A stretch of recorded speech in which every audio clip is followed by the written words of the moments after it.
Thank you, and I think it's a real pleasure and a privilege to be here. And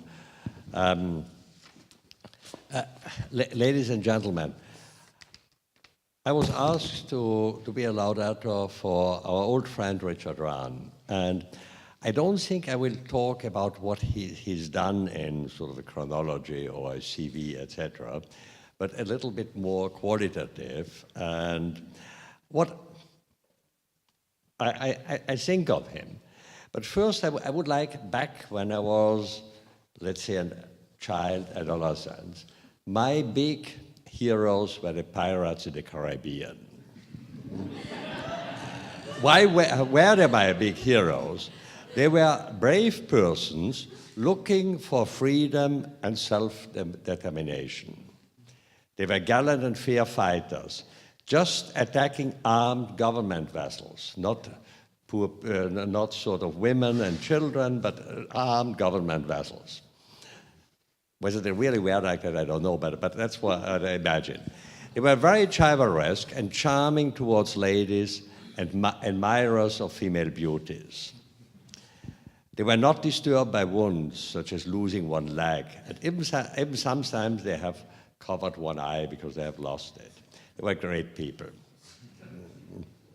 Now, it reminds me, when I met about 20 years ago Richard, I had a brave pirate coming towards me.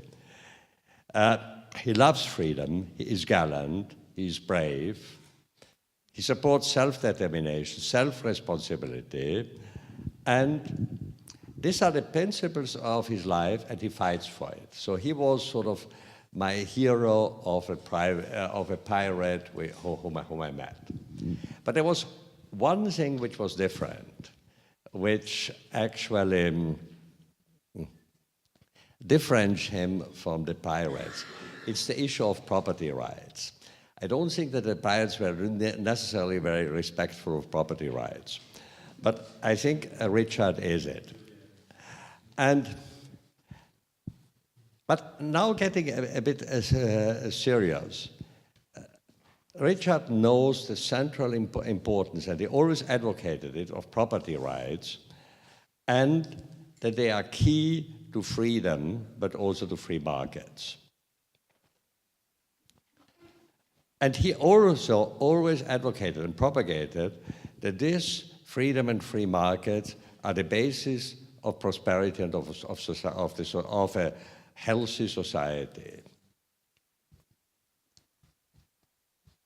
He therefore supports entrepreneurship, competition, innovation, productivity, little government, and most important, freedom of choice, self-responsibility, and in short, freedom. We are now coming in a time where we see a limitation of freedom and a limitation of property rights. We see a big change that people give up freedom in order to get an illusion of security. They don't want to run risk anymore, but without risk, there's no real reward. We have this very unhealthy equality discussion. The equality discussion is very dangerous. Man is equal before God and before the law, but otherwise man is different, and therefore it's unequal. We have seen a lot of laboratory experiments in the Soviet Union and other countries with equality. Equality you can only achieve in dictatorship, and it will end in misery for most of the people. And it's a lot better to be unequal in prosperity, and I think the essence also of free markets is not to achieve an equality, but it's to fight poverty.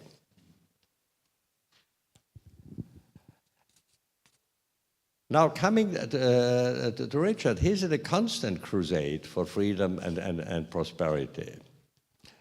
I will not go in his marriage functions and incessant work. There's too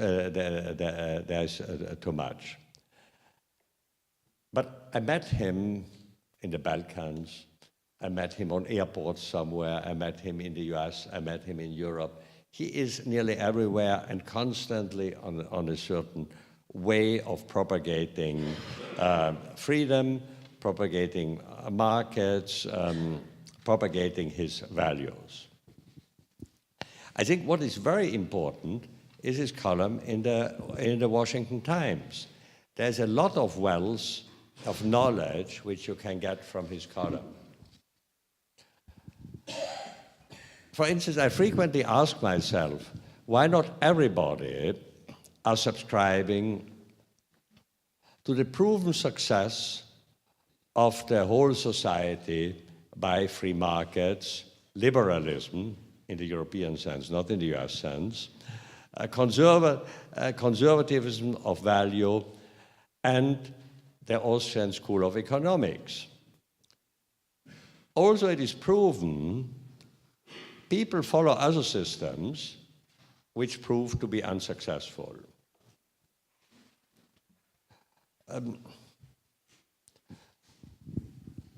We see the present economics.